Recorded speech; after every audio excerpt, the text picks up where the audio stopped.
Himanshu from DWPCP का है। आज हम देखेंगे फ्रीक्वेंसी डिवीजन मल्टीपल एक्सेस। ये एक मल्टीपल एक्सेस टेक्निक है जिसमें फ्रीक्वेंसी के टर्म्स में यूजर्स को सेपरेट एक्सेस दिया जाता है।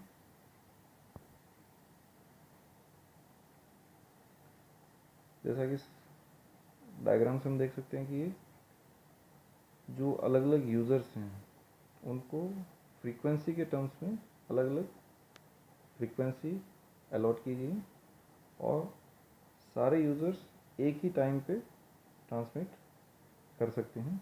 यानी हर यूज़र एक ही टाइम पे ट्रांसमिट करेगा, लेकिन उनकी फ्रीक्वेंसी जो है वो अलग अलग रहेगी। तो इसमें टाइम सेम रहेगा लेकिन फ्रीक्वेंसी अलग अलग यूज़ में ली जाएगी। इसको हम इस एग्जांपल से देख सकते हैं। दो यूज़र्स हैं इसमें, एक H और I को ट्रांसमिट करना चाहता है, दूसरा G और O वर्ड को ट्रांसमिट करना चाहता है। तो इसमें एक ही टाइम पे दोनों वर्ड्स ट्रांसमिट हो रहे हैं, लेकिन फ्रीक्वेंसी दोनों की सेपरेट है।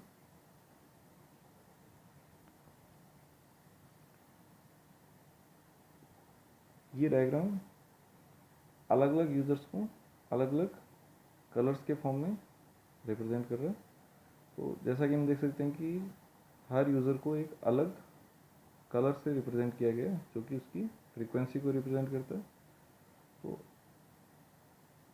फर्स्ट वाला यूज़र है वो एक कलर की फ्रीक्वेंसी ट्रांसमिट कर रहा है, उसी टाइम पे दूसरा यूज़र अलग कलर की फ्रीक्वेंसी या अलग रेंज की फ्रीक्वेंसी यूज़ कर रहा है। थर्ड और फोर्थ इसी तरीके से अलग अलग फ्रीक्वेंसीज़ को एक साथ ट्रांसमिट कर रहे हैं। तो ओवरऑल जब ट्रांसमिशन देखा जाएगा तो ये सारे एक ही साथ ट्रांसमिट होंगे, लेकिन फ्रीक्वेंसी के टर्म्स में इनको अलग अलग लिया जाता है।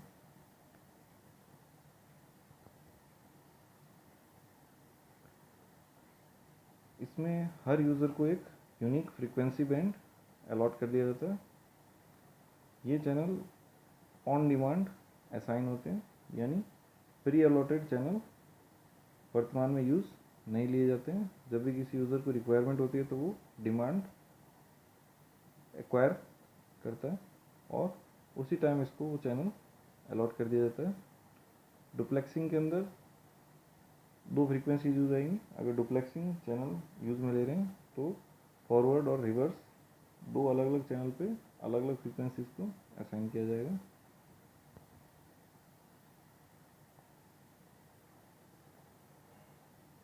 अगर कॉल रनिंग में है, यानी कॉल चल रही है, तब कोई दूसरा यूज़र उस फ्रीक्वेंसी को उस टाइम पे यूज़ नहीं ले सकता।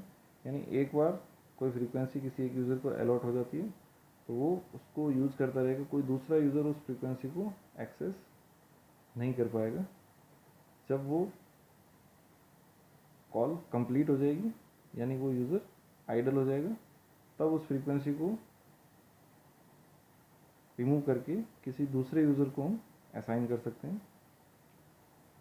तो इससे वेस्टेज बचाया जा सकता है और इसकी एफिशिएंसी इंक्रीज़ की जा सकती है।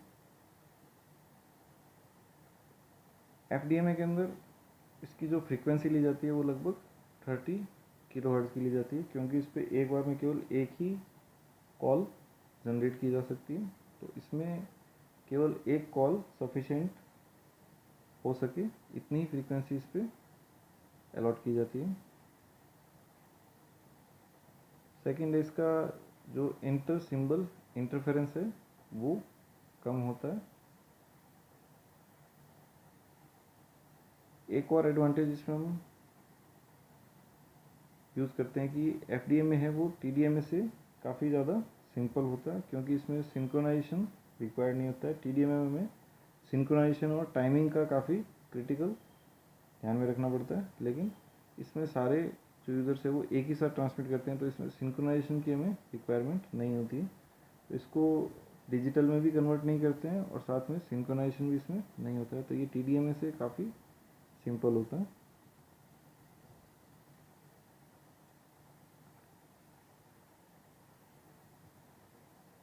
TDMA की तुलना में हम देखते हैं कि इसकी कॉस्ट ज़्यादा होती है, क्योंकि इसमें सेल साइट सिंगल कैरियर के लिए सेम रहती है।